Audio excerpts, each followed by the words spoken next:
Jadi sekarang lagi ramai yang ngobrolin soal Inara Rusli dengan Jule. Aku nggak mau ngejudge mereka, tapi yang banyak orang-orang bicarakan adalah ternyata orang-orang yang berjilbab itu kelakuannya belum tentu suci kayak gitu loh, tidak sepadan dengan jilbabnya. Aku punya cerita tentang mbak-mbak yang berjilbab, ya kan. Jadi dulu si istilahnya majikan pertama dari babi ngepetku dulu tuh, dia berjilbab, ya kan. Waktu gang genggongnya ada permasalahan dengan aku waktu itu, si mbak-mbak ini tuh mengutuk lah, oh aku ini lonte, oh aku ini pelacur, oh aku ini bukan perempuan baik-baik lah istilahnya, apa segala macam. Ya aku terima karena aku memang dari dulu orangnya tidak pernah peduli dengan hal-hal seperti itu, dan kata-kata itu tuh tidak pernah akan berpengaruh di hidupku gitu loh. Dan yang paling aku inget tuh apa ya, karena anaknya si mbak ini pun ikut menghujat anakku juga. Dia ngomong katanya, waktu itu anakku masih umur kecil lah, oh anaknya si lonte ini ya kan. Aku ngomong sama si anaknya ini, ya memang kamu tuh kesayangan kesayangan ayah kamu itu. Aku ngomong sama anaknya si mbak ini kan.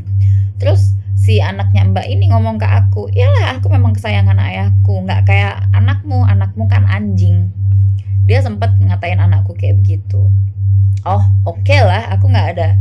Oh oke lah kak, aku pikir karena kamu tidak selevel sama aku, ibumu pun tidak selevel sama aku, jadi aku tidak akan menanggapi itu semua. Dan ya berlalulah itu semua, sampai sekarang itu semua berlalu. Dan aku ingat lagi karena kejadian Inara Rusli dan Jule 2 tahun yang lalu kalau nggak salah, dari sumber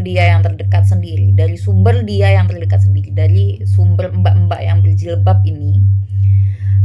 Sumber Masih ada masih ada, kalau dibilang keluarga jauh sih kayaknya keluarga jauh ya kan. Dia ngomong sama aku, sebenarnya mbak-mbak berjilbab ini dulu itu punya anak pertamanya tuh karena hamil di luar nikah, karena dia sering sering ke rumah si babi ngepet ini, sering dibawa ke kamarnya si babi ngepet ini. Ya apalagi di dalam kamar kalau nggak ngewe ya kan. Ternyata hamil di luar nikah, jadi ya mau nggak mau menikah kayak gitu loh. Dan ternyata ya aku mikir, oh ternyata vagina kamu nggak lebih baik daripada vaginaku. Ternyata malah vaginaku yang lebih baik karena aku tidak munafik ya mbak ya, kayak gitu. Terus ada cerita lagi, ada satu laki-laki, nggak tahu ini laki-laki datangnya dari mana. Ternyata dia itu ngedeketin aku di Facebook kayak gitu. Nah waktu di Facebook ini dia cerita, nggak tahu dia dari mana tahu aku. Dia cerita tentang si mbak-mbak berjilbab ini ya kan. Dia cerita sendiri, tapi chat dia memang sudah aku hapus karena aku pikir nggak penting juga.